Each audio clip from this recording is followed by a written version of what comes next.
I promise it is not me choosing long passages. That's what it was in the lectionary. So, well done on the never-ending reading. But it's such a great, great story. And there are so many things to even begin to unpack in this one. And realistically, I'm probably not even going to cover the parts that you may be expecting. But I can't help but kind of bookend it. We're going to look at the very beginning and the very end. And I'll say one or two things for the middle, but it's really that beginning and the very end part. Because importantly, it starts out in that verse. Whoops. And it's at the very, very beginning of Exodus 1:8, it says, "A new king arose over Egypt who did not know Joseph." So now, do you remember last week when it was a little bit longer of a sermon, but I was like, trust me, I was packing in like 3 weeks worth of lectionary so that this would make sense? A new king arose who did not know Joseph. So, pop quiz, y'all. Let's talk about who Joseph is. Because this is one of those verses, it's such a throwaway verse. It's one where you're like, okay. I skipped that to get to the good part. Moses is about to be born. But this idea that there was a king who did not know who Joseph was.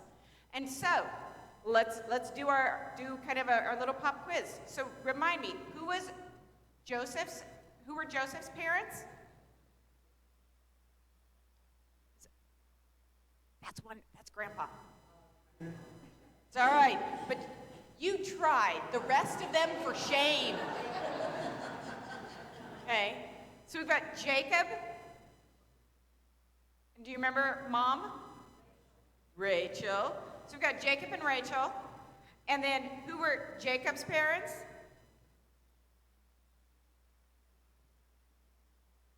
Isaac and Rebecca. I feel like I need to have like a flow chart up here and a little, like a tree, a family tree. And then leading to get to Isaac and Rebecca, we had Abraham. So here's why this matters. At some point, some of you may have gone to a VBS. If you are been around here very long, you probably helped Deb with the VBS at some point in time, and you've probably sung that song, Father Abraham. It's not sung as often anymore, but some of you are like, oh, I remember that. It's this really obnoxious, like, motion song, but it's Father Abraham, many sons. Many sons had Father Abraham. And then when I grew up, I was like, liars. Abraham had like 2 sons. That was it. I don't know what you're thinking about, but that all of a sudden I thought, this makes 0 sense whatsoever. But biblically, when it talks about sons, what it's really talking about is your children. It's your descendants. And so we go from Abraham to Isaac, and from Isaac to Jacob, and from Jacob down to Joseph. And so part of it is this setting it in context, that it's generational faith that has been passed down. And it's incredibly, incredibly powerful and important. Now, where was Joseph living just before Egypt? Remember, Joseph, many colors, all his brothers were shepherds, they got the family business. Yes. Yeah. Okay, so they were in Canaan. And then a famine comes. And so Joseph makes his way to Egypt because, well, he had a really, really crummy family that sold him. There's some issues there. But he makes his way there. The rest of his siblings end up in Egypt because of a famine. Because of basically a tragedy, and they were trying desperately to live. Now, what they didn't realize is that both the brothers back in Canaan and Joseph continued to be faithful to God. Continued to kind of figure out what this means. And without doing all of last week's sermon, they are all at fault. They're kind of all jerks at some point in time. And then at some point they go, wait a minute, we need to actually do this better. So we're just going to, without reviewing all of that, we're going to just understand they weren't always really good, faithful people. They ended up becoming good, faithful people and lived much better lives moving on from there. But so now Joseph and his brothers and their wives and all of their children are now in Egypt. But here's what happens. Between the story of last week and the story of this week, there's roughly 400 years that pass. And I think that's that part that we don't usually know a whole lot about. John, I'm watching you. John's like taking notes over there. Do you have comments? 400 years. 400 years. Yeah. All right. So it's like a classroom. I half preach, half teach. It all depends on what we're calling it today. But there's this massive amount of time that changes. And what ends up happening, and I was certainly taught this, that they were oppressed and it was terrible for 400 years. The reality was that the Pharaoh who received Joseph, who made him a ruler, actually had tremendous respect for Joseph and for the Israelites and for their way of life and for their faith. And maybe didn't adopt it, but certainly allowed them to live as people who loved the Lord. In fact, they had some freedom to continue following their flocks. They continued to be shepherds, but they came back to Egypt because that's where they ended up putting down roots. They had left a pretty horrific situation in one generation, came to a place that said, we're willing to help you, and they were able to put down roots. But here's what's really, really fascinating about this. We get to this particular, it says, all of a sudden there's a king who doesn't know Joseph, and he says to his people, look, the Israelite people, they're more numerous and more powerful than we are. Now, did the Israelites invade Egypt? Did they go to war? Did they come in and say, we're going to make you all believe the way that we do? Did they say, we're taking over? They showed up and they said, how do we live quietly? How do we live gratefully? What does it look like for us to work with you and be in relationship with you? And so they did. They moved to a new country. They brought their language and their custom and their ways, but they didn't force it on anyone else. But they also respected the rules and the laws of the land of Egypt. And they said, we're so grateful to be here. We're going to continue to be in relationship with one another and with you. So much so that it says that they passed down generationally their beliefs in Yahweh and their faithfulness as now citizens of Egypt. But here's the interesting thing when it says there's a king who arose, all of a sudden he's like, whoa, it was one thing when it was just Joseph and his brothers, but now they've had babies. And there are many, many children and many families. And when we go to the market, we're starting to hear their language. When we are looking at what's being made for holidays, we're starting to recognize that maybe some of the foods actually come from these Israelites. Wait a minute. They've continued to be good, upstanding citizens, but what happens if they turn on us? And all of a sudden there's this sown culture of fear, because what ended up happening is you now have a couple of generations where it says there comes to know a Pharaoh, a king, who doesn't know the God of Jacob, or the God of Joseph.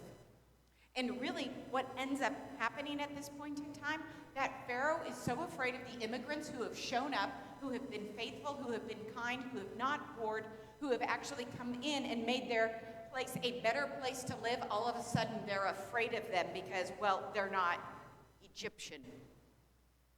I hope you're hearing the parallels, because it's really hard to miss.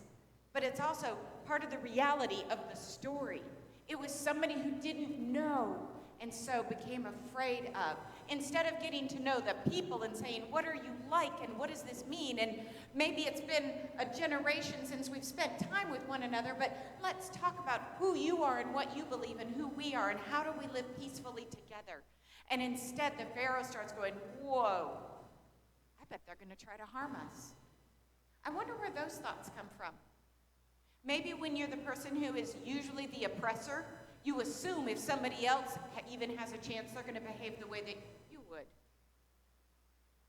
And so we've got the scene set where you have a Pharaoh who is anxious.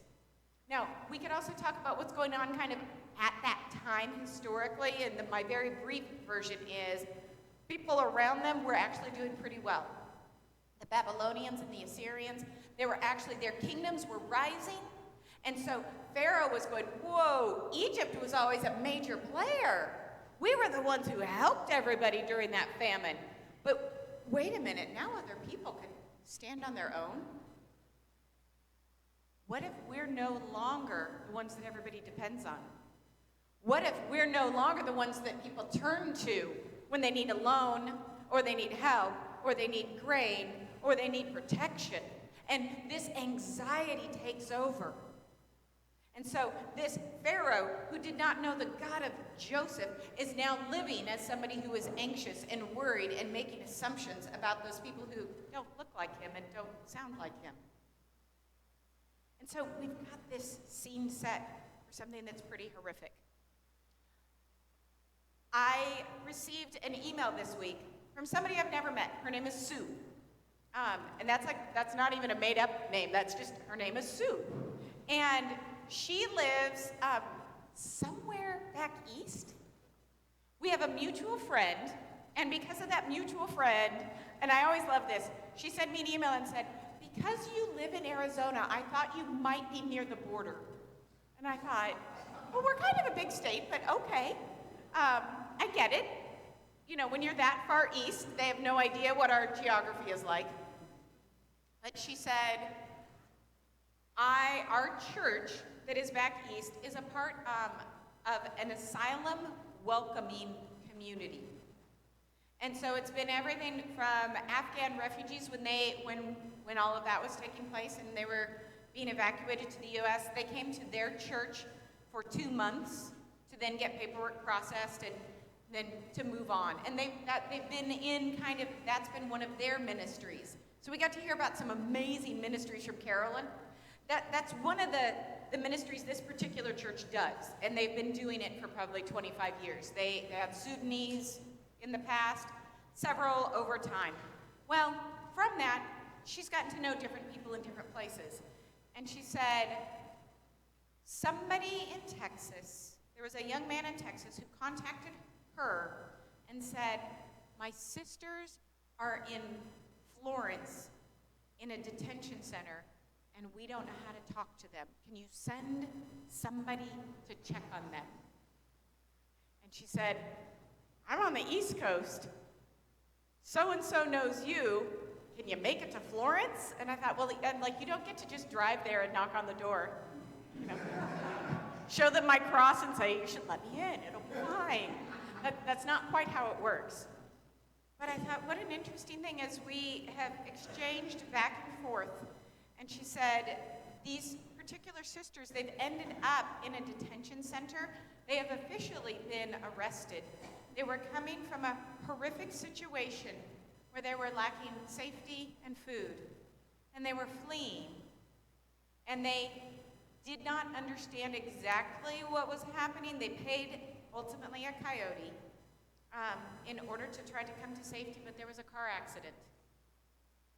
And the car accident, when they were arrested, the coyote said that they had forced him to take them. And so they have now been, after fleeing one situation, they have been arrested and placed in detention, trying to figure out, what do we do next? And so my friend Sue, whom I've never met, but we're going to call her a friend because she's friendly and we're sisters in Christ, she's been talking to the brother, and he said, what do we do? People are afraid of us, and all we're trying to do is survive. And I thought, I cannot imagine a more poignant conversation knowing that this was the text. I had told y'all this was the text last week. This was coming. And then this week I get this call, or I get this email, and as we're doing the exchange back and forth, and that phrasing, we're just trying to survive, but people are afraid of us. The Israelites were just trying to survive, but the king was afraid. And so, it's an amazing thing. When people are afraid, the worst comes out. When we're afraid that there's not enough, when we don't believe that God actually provides for us, we act in fear. When we don't think there's enough, we hoard. When we think the Lord's not going to actually take care of us, then we shelter and we isolate and we refuse to branch out. And so in this story, what we're seeing in this biblical text is what many of us are living right now in a variety of ways. But God is always going, I'm going to work all things together for good. And now I want to be, my one caveat on that verse means good for all. It isn't like, who should I date? It isn't, I'm just going to work something good for you individually.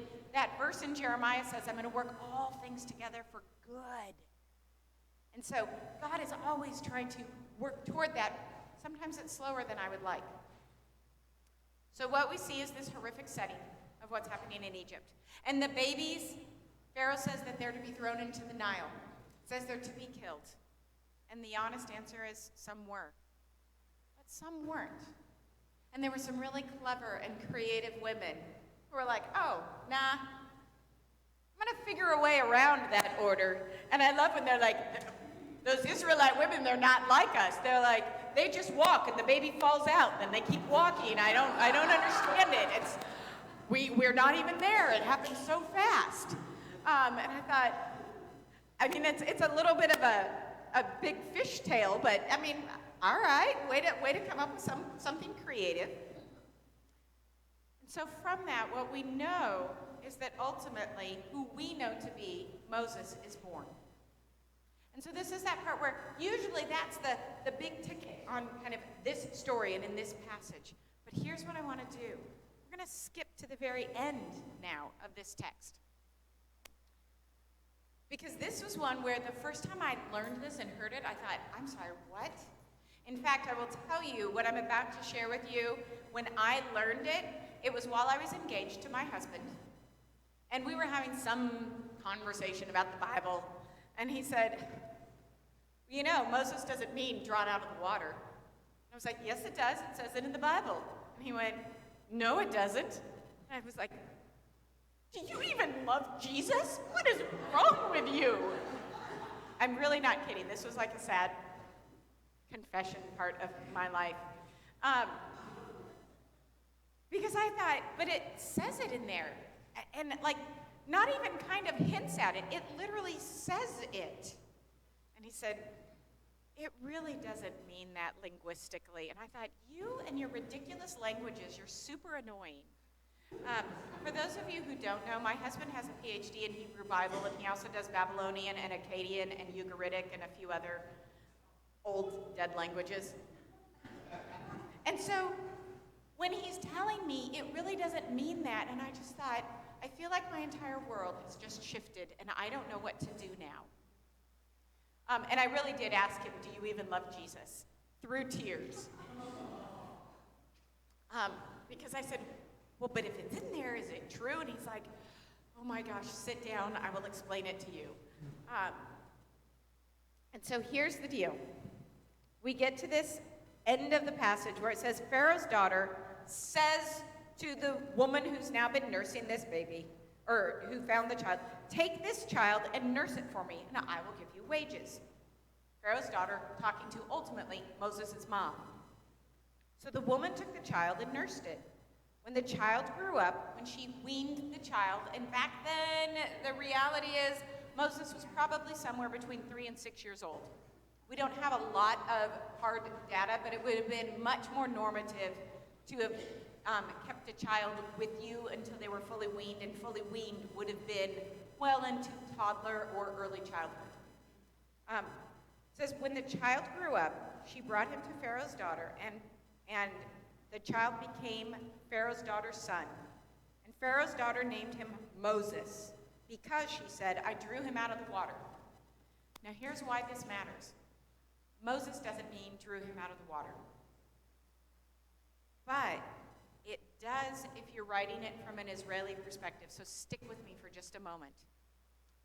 Moses is actually not a Hebrew name. It's not an Israelite name. It's an Egyptian name, and it comes from Moshe. So if you've ever had any friends who are Jewish or Israeli, and you hear, oh, the name is Moshe. If you've watched any Mrs. Maisel, Moshe.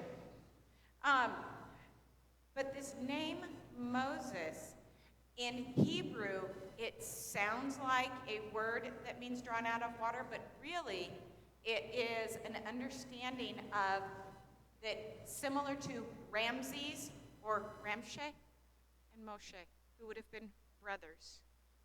And so Pharaoh's daughter names him an Egyptian name that the Israelites are like, we do not know what to do with this Egyptian thing, so we're going to rewrite the history to fit our understanding of things. But here's why I think that's incredibly important, because that's one of the pieces of evidence that we have that this really happened. It isn't that she just magically was like, I think I'll study Hebrew just in case the baby happens to be one of the Israelites thrown into the Nile River. No, she gave him an Egyptian name, but the Israelites understood that a different way. And so you remember when I said that God isn't afraid, that God has enough for all of us, and that God is always working to redeem? This was one of those teeny tiny little slices of redemption that we get in the arc of a story within people who had forgotten who the God of Abraham and Isaac and Jacob and Joseph. And so may we be people who are not afraid to talk about who God is. May we be people who are willing to live out our faith and to live it out loud. May we be people who aren't afraid to say the name of Jesus, but don't be a jerk about it. May we be people who live and are able to share the gospel with all, understanding that just because somebody is in a difficult situation or maybe there's some fear there, let's get to know them and find out how they too have been created in the image of God. Amen.